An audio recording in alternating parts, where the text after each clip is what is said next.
সময়ের পরিক্রমায় শেষ হওয়ার পথে আরও একটি বছর। নানা ঘটনা অঘটনের জন্ম দিয়ে বিদায় নিতে চলেছে ২০২৪ সাল। ক্রীড়ার জগতে কেমন গেল বছরটি, ধারাবাহিক প্রতিবেদনের আজকের পর্ব দেশের ফুটবল। বছরের শুরুটা হয় অনূর্ধ্ব ২০ সাফ চ্যাম্পিয়নশিপের শিরোপা জয়ের মধ্য দিয়ে। মাঝে জামালদের ব্যর্থতা, মেয়েদের ব্যাক টু ব্যাক সাফ জয়ের পাশাপাশি শেষটা হতে যাচ্ছে হামজার আগমনের সুসংবাদ দিয়ে। বিদায়ী বছরে মাঠে জামাল ভুঁইয়াদের প্রাপ্তি প্রায় শূন্যই বলা চলে। ২০২৪ সালে খেলা ৮টি আন্তর্জাতিক ম্যাচের ভেতর লাল সবুজের প্রতিনিধিদের জয় মাত্র ২টিতে, সেটিও ভুটান ও মালদ্বীপের বিপক্ষে। অপরদিকে ৬টি হারের ৪টি ২০২৬ বিশ্বকাপ বাছাইয়ে ফিলিস্তিন, অস্ট্রেলিয়া ও লেবাননের কাছে। বাকি ২টি হার ভুটান ও মালদ্বীপের বিপক্ষে। ২০১৬ সালে ভুটানের কাছে প্রথম হারের ৮ বছর পর সেই দুঃসহ স্মৃতি ফিরে এসেছে বিদায়ী বছরে। ছেলেরা সাফল্য এনে দিতে না পারলেও মেয়েরা ধরে রেখেছে সাফল্যের ধারা। ২০২২ সালে সাবিনারা দক্ষিণ এশিয়ার টুর্নামেন্টে চ্যাম্পিয়ন হয়েছিল। এবারও সেই শিরোপা তারা বজায় রেখেছেন। নেপালে কাঠমান্ডুতে অনুষ্ঠিত সাফে সাবিনারা আবারও অপরাজিত চ্যাম্পিয়ন হয়েছেন। টুর্নামেন্ট জুড়ে ব্রিটিশ কোচ পিটার বাটলার ও সিনিয়র ফুটবলারদের দ্বন্দ্ব ছিল আলোচনায়। সকল কিছু ছাপিয়ে মাঠের সেরাটাই দিয়ে চ্যাম্পিয়ন হয় বাংলাদেশ।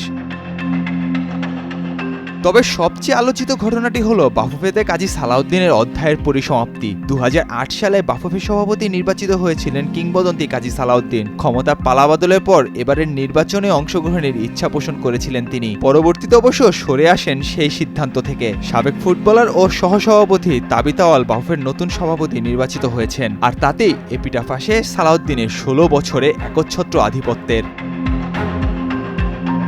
সিনিয়র নারী দলের পাশাপাশি বাংলাদেশ বয়সভিত্তিক পর্যায়েও দক্ষিণ এশিয়ার চ্যাম্পিয়ন হয়েছে। বছরের শুরুটা ছিল ঢাকায় অনূর্ধ্ব সাফ ২০ টুর্নামেন্টে নারীদের চ্যাম্পিয়ন হওয়ার মধ্য দিয়ে। ভারতের বিপক্ষে নির্ধারিত সময়েও টাইব্রেকারে খেলার ড্র ছিল। ম্যাচ কমিশনের টাইব্রেকার অব্যাহত না রেখে আকস্মিক টসের সিদ্ধান্ত নেন।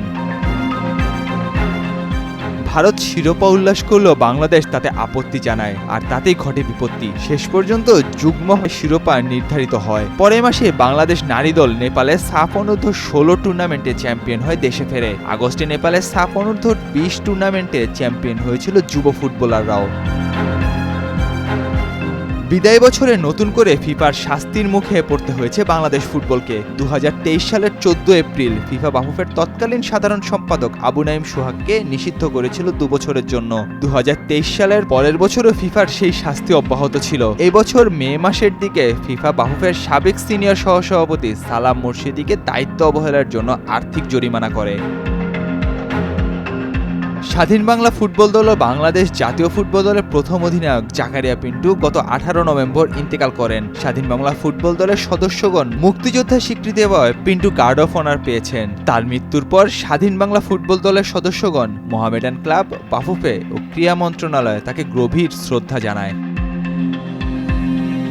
সবশেষ বছরের শেষটা হয় স্বস্তির এক সংবাদ দিয়ে। ১.৫ বছর পেছনে লেগে থাকার পর অবশেষে বাংলাদেশ জাতীয় দলের হয়ে খেলার সবুজ সংকেত পান ইংলিশ প্রিমিয়ার লিগের দল লেস্টার সিটির ফুটবলার হামজা চৌধুরী। সবকিছু ঠিক থাকলে নতুন বছর ভারতের বিপক্ষে ম্যাচের মধ্য দিয়ে লাল সবুজের জার্সি গায়ে অভিষেক হবে তার। নাহিয়ান আরেফিন, নয়া দিগন্ত।